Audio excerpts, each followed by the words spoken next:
हनुमान कथा। हनुमान जी का जन्म त्रेता युग में अंजना एक नारी वानर के पुत्र के रूप में हुआ था। अंजना असल में पुंजी कस्थला नाम की एक अप्सरा थी, मगर एक शाप के कारण उन्हें नारी वानर के रूप में धरती पे जन्म लेना पड़ा। उस शाप का प्रभाव शिव के अंश को जन्म देने के बाद ही समाप्त होना था।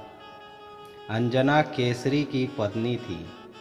केसरी एक शक्तिशाली वानर थे, जिन्होंने एक बार एक भयंकर हाथी को मारा था। उस हाथी ने कई बार असहाय साधु संतों को विभिन्न प्रकार से कष्ट पहुंचाया था।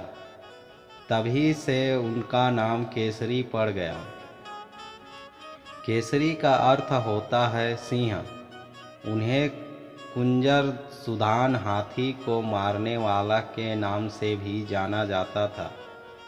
केसरी के संग में अंजना ने भगवान शिव की बहुत कठोर तपस्या की, जिसके फलस्वरूप अंजना ने हनुमान शिव के अंश को जन्म दिया। जिस समय अंजना शिव की आराधना कर रही थी, उसी समय अयोध्या नरेश दशरथ पुत्र प्राप्ति के लिए पुत्र कामना यज्ञ करवा रहे थे। फलस्वरूप उन्हें एक दिव्य फल प्राप्त हुआ, जिसे उनकी रानियों ने बराबर हिस्सों में बांटकर ग्रहण किया। इसी के फलस्वरूप उन्हें राम, लक्ष्मण, भरत और शत्रुघ्न पुत्र प्राप्त हुए।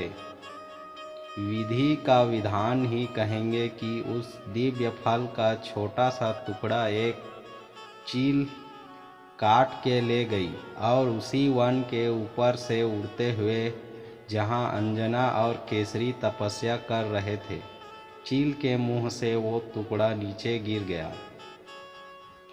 उस टुकड़े को पवन देव ने अपने प्रभाव से याचक बनी हुई अंजना के हाथों में गिरा दिया।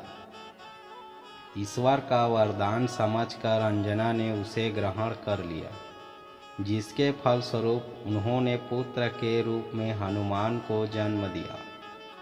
अंजना के पुत्र होने के कारण ही हनुमान जी को आंजनेय नाम से भी जाना जाता है, जिसका अर्थ होता है अंजना द्वारा उत्पन्न।